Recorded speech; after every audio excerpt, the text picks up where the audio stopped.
Welcome to রসা বাঙালি channel. আমার চ্যানেলে আপনাদের স্বাগত। আজ করব আমি খাসির মাংসের পাতলা ঝোল রেসিপি। এখানে খাসির মাংস নিয়ে নিয়েছি, খুব বেশি না, হাফ কেজি। চর্বিও আছে, মেটেও আছে, আর মাংস খুব ভালো করে ধুয়ে পরিষ্কার করে নিয়েছি।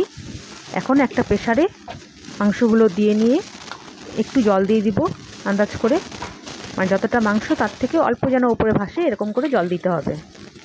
জল দিয়ে দিলাম। এখন দিয়ে দেবো এখানে কিছু মশলা। এখানে যেরকম মশলা নিয়েছি, আদা, একটু রসুন, 2-3টা লঙ্কা, কাঁচা লঙ্কা, একটা গোটা রসুন, আর দিয়ে দিব কিছুটা কুচনো পেঁয়াজ, সবসহ এই মাংসের মধ্যেই দিয়ে দিলাম। এখন দিয়ে দিব আন্দাজ করে কিছুটা লবণ। আমি একবারে পুরো তরকারি হিসাবে দিব না, কিন্তু এটার হিসাবে দিব।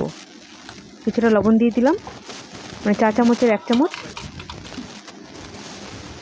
এখন গ্যাসে বসিয়ে দিয়ে প্রেসারটা 2টো সিটি মেরে নিচ্ছি। 2টো সিটি হয়ে গেছে, এখন আমি নামিয়ে নিব।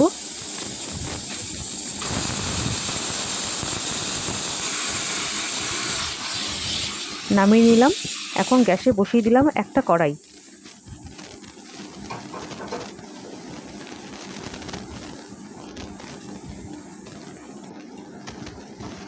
কড়াইটা বেশ গরম হয়ে গেছে। এখন দিয়ে দিব আন্দাজ করে তেল। মাংসে কিন্তু একটু বেশি তেল লাগে, তো এখানে আমি আন্দাজ করেই তেল দিচ্ছি, এটা মাপ বলতে পারবো না।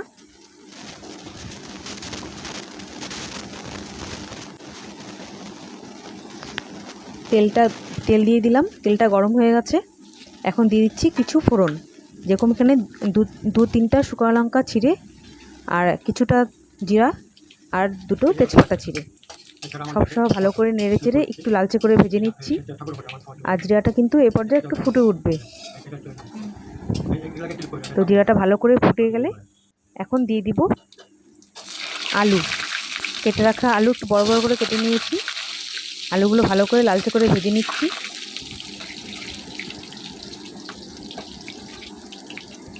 খুব ভালো করে লালচে করে ভাজতে হবে, একটু টাইম নিয়ে ভাজলে আলুটা সেদ্ধ হয়ে যাবে।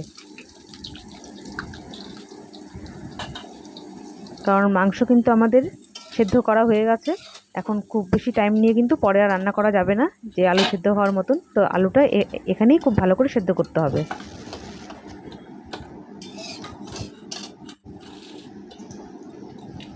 এখন দিয়ে দিচ্ছি এই তেলেই কুচনো পেঁয়াজ আর কাঁচা লঙ্কা। বেশ কিছুটা পরিমাণে কাঁচা লঙ্কা চিড়ে নিয়েছি।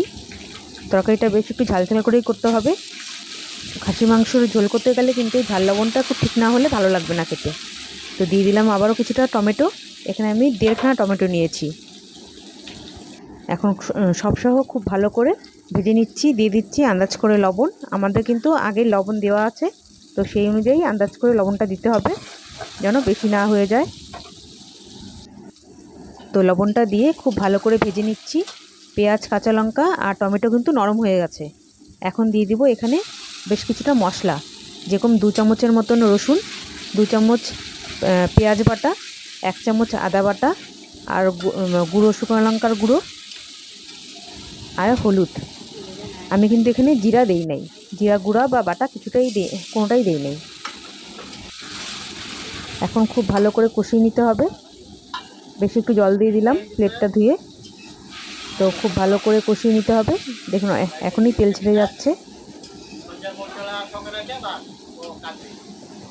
বেশ একটু টাইম নিয়ে কষাতে হবে।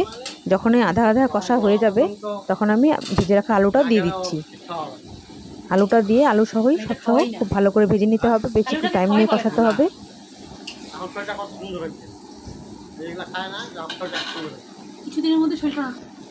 মশলা আলু খুব ভালো করে আমার কষানো হয়ে গেছে, একদম ভাজা ভাজা হয়ে গেছে।